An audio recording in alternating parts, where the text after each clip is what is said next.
नमस्कार दोस्तों, आप सभी का स्वागत है एक बार फिर से।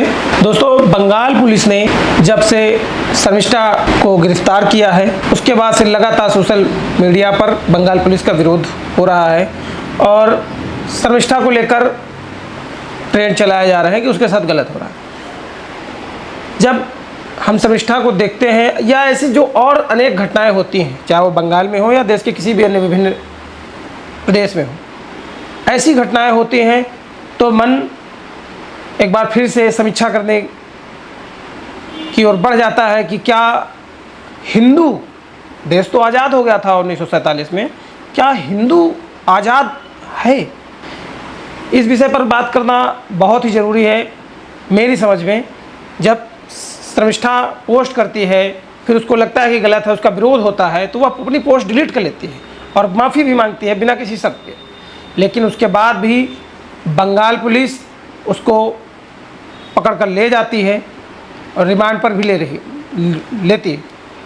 अब यहाँ पर दो भूमिकाएं देखने वाली बड़ी दिलचस्प होती है कि एक, जो बंगाल पुलिस, जो बंगाल में लगातार घटनाएं होती हैं, यहाँ पर तो सिर्फ शर्मिष्ठा की अगर बात करें तो सिर्फ भावनाएं आहत होने की बात है। बंगाल में जब मुर्शिदाबाद में घटना होती है, एक ट्रेनी, चाहे वो मुर्शिदाबाद की घटना हो या फिर संदेश खाली में जहाँ पर महिलाओं के साथ रेप होता है, उनकी ज़मीनें कब्जा ली जाती हैं, वहाँ पर बंगाल पुलिस की ये सक्रियता नहीं दिखाई पड़ती है, तो फिर कहीं ना कहीं प्रश्न चिन्ह उनकी कार्यवाही पर लगते हैं। अभी कुछ समय की 2024 की घटना है, एक कोलकाता में जो ट्रेनी डॉक्टर के साथ रेप हुआ, फिर उसका मर्डर हुआ, उस पर पुलिस का बिहेवियर कैसा रहा पूरे देश ने देखा। कोर्ट तक को इन्वॉल्व होना पड़ा, डॉक्टरों को हड़ताल पे जाना पड़ा, तब जाके उसमें कार्रवाई हुई। और ये बंगाल पुलिस जो एक पोस्ट पर दूसरे प्रदेश से लड़की को उठा ले जाती है, जो गलती भी मान लेती है, पोस्ट भी हटा लेती है उसको। अब ऐसी तमाम सारी घटनाएं हैं, जैसे मैंने अभी मुर्शिदाबाद की घटना का जिक्र किया या संदेश खाली में जो हुआ उसका घटना किया, और जो महिलाओं के साथ 2024 की रिपोर्ट की अगर बात करें तो हर घंटे 3 महिलाओं के साथ अपराध हो रहे हैं बंगाल में। ये बंगाल पुलिस वहाँ पर इतनी तत्परता क्यों नहीं दिखाती है? जब इस तरीके से होता है कई प्रदेशों में, आप देखिए अभी केंद्र सरकार ने तुर्की के कंपनी को बैन किया जो हमारे एयरपोर्ट में सुरक्षा को देख रही थी, मुंबई हाई कोर्ट उसमें आता है और वो सरकार के उस फैसले को रद्द कर देता है और उनकी सेवाएं बहाल कर देता है कि तुर्की की वो कंपनी अभी भी सेवाएं अपनी देती रहेगी। क्या कोर्ट देश के लोगों से ऊपर है?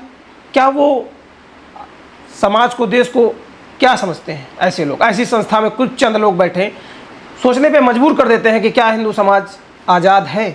हिंदू समाज से मतलब इसलिए बार बार मैं कर रहा हूँ, आप लगातार कितनी भी घटनाएं उठा के देखिए। भारत की जब हम बात करते हैं तो भारत समीक्षाओं की भूमि रही है, धरती रही है।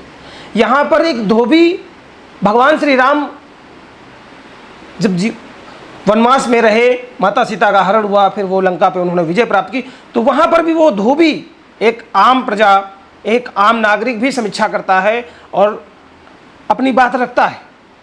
वहाँ पर भगवान उसको दंडित नहीं करते हैं। पर आज उसी भूमि पर आप, एक ऐसा समाज है, एक ऐसा लॉबी है कि उसके विषय में आप नहीं बोल सकते हैं, चाहे वो कितना ही सच क्यों ना हो। एक अगर 2 लाइनों में समझे तो एक बात सीधी है कि अगर हिंदू सच्चाई भी बयां करता है तो वो हेट स्पीच बन जाता है, और जो झूठ बोलकर हिंदू या भारत भूमि को या यहाँ के हिंदू सनातन धर्म को झूठ बोलकर बदनाम करते हैं तो उसको फ्रीडम ऑफ स्पीच कहा जाता है। तो क्या सच में हिंदू आज़ाद है? अगर हेट स्पीच शर्मिष्ठा की है तो जब उदयनिधि स्टालिन सनातन धर्म को डेंगू कहते हैं, सनातन धर्म को खत्म करने की बात करते हैं, तो उसको किस श्रेणी में रखेगा यहाँ का कानून? कहने को तो सब कुछ इस देश में सबके लिए बराबर है संविधान में, पर ऐसा समाज में होता नहीं दिखाई पड़ता है। अभी चंद दिनों की पूर्व की बात है, समाजवादी के राष्ट्रीय प्रवक्ता भाटी साहब हैं, वो ब्राह्मणों को लेकर कहते हैं कि मिश्रा ने, तिवारी ने, पांडे ने, हमारे हक कोई और नहीं खा रहा होता तो हमारे आरक्षण की जरूरत नहीं थी। हमारे हक पांडे जी, मिश्रा जी, शुक्ला जी, तिवारी जी, त्रिपाठी जी खा रहे थे, इसलिए हमारे आरक्षण की जरूरत थी। और आज जब आरक्षण पर चर्चा कर रहे हैं तो पैनल में भी वही पांडे जी, मिश्रा जी, त्रिपाठी जी, तिवारी जी बैठे हैं। हमारे हक कोई और नहीं। देखिए, और ये कितना दुर्भाग्यपूर्ण है। आप स्वयं सोचिए कि क्या सच में हिंदू समाज, जब देश 78 वर्ष आज़ादी के होने वाले हैं, वहाँ पर क्या हिंदू समाज आज आज़ाद है? आपके धार्मिक स्थलों पर कब्जा हो जाता है, आप आवाज़ नहीं उठा सकते हैं, उस पर कानून बना दिए जाते हैं, आवाज़ उठाते हैं तो गोलियां चलवा दी जाती हैं। सिर्फ हिंदुओं पर ही अत्याचार, उनके धार्मिक स्थलों को उनसे जो उसमें दान जाता है, वो जो हिंदू दे रहा है, जिसको हिंदू समाज के लिए होना चाहिए था, उसको सरकार ले रही है। किसी भी कोई भी सरकार हो, सरकारें आ जा रही हैं, सभी कर रहे हैं। तो हिंदू आज भी आज़ाद लगता नहीं है, देश भले आज़ाद हो गया। ऐसा है, ऐसी घटनाएं किसी भी प्रदेश में देखता हूँ तो मन एक ही सवाल करता है कि ऐसा क्यों हो रहा है, और ऐसा क्या एक दिन में हो गया? नहीं दोस्तों, ये एक दिन में नहीं हुआ है। आप सोचिए कि आप सच बोल देते तो आपके खिलाफ कार्रवाई हो जाती है। चंदन गुप्ता तिरंगा यात्रा निकालता है तो मार दिया जाता है। राजस्थान में कन्हैया लाल, सिर्फ एक, वो भी तो पोस्ट ही उसने करी थी, समर्थन किया था सिर्फ पोस्ट, उसका गला रेत दिया जाता है। और यहाँ की न्यायपालिका जो गला रेत देते हैं उनको भी बेल दे देती है, जमानत दे देती है। मगर शर्मिष्ठा, जिसने अपनी गलती मान ली, पोस्ट को डिलीट कर दिया, उसको जमानत नहीं देती है, उसको रिमांड पर भेज देती है।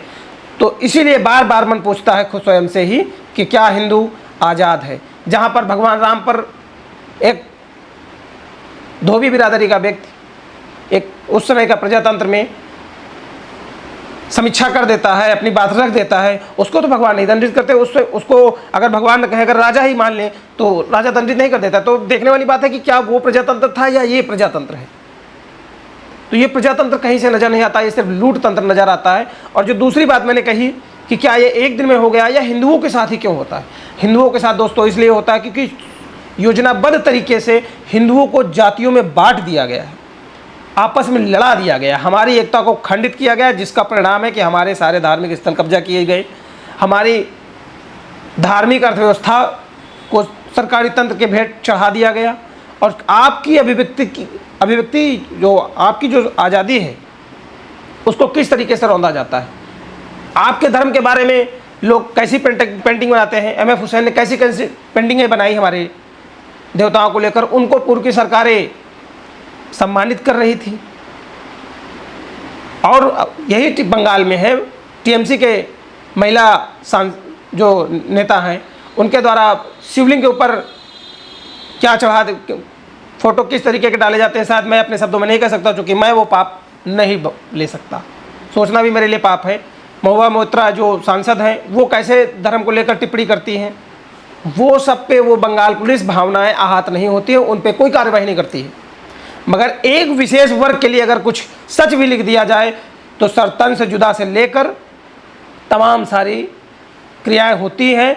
सरतन से जुदा का नारा भी दिया जाता है, गला भी रेता जाता है, और ये संविधान जो सबके लिए बराबर है वहाँ पर दम तोड़ता हुआ ये नज़र आता है। ये बाबा साहब अम्बेडकर का संविधान सरिया के सामने घुटने टेकते हुए नजर आता है कहीं ना कहीं। आप देख लीजिए, लगातार आपको नूपुर शर्मा को देख लीजिए, उनकी पार्टी की सरकार थी, आज भी उनकी सुरक्षा की गारंटी नहीं है, आज भी वो खुले में समाज में जाने से बचती हैं, कतराती हैं और सुरक्षा लेकर चलती हैं। और वो व्यक्ति जो नारे दे रहा है, जो फतवा जारी कर रहा है, वो व्यक्ति घूम रहा है चैन से, उसके लिए ये संविधान कुछ भी नहीं करता है। ये सोचने वाली बात है। आशा है कि इन विचारों पर आप मंथन करेंगे और आपको क्या लगता है वो कमेंट बॉक्स में बताएंगे। और हमारा वीडियो यदि पसंद आए तो वीडियो को हमारे लाइक करिए, चैनल को सब्सक्राइब करिए और वीडियो को जरूर शेयर करिए। जय हिंद।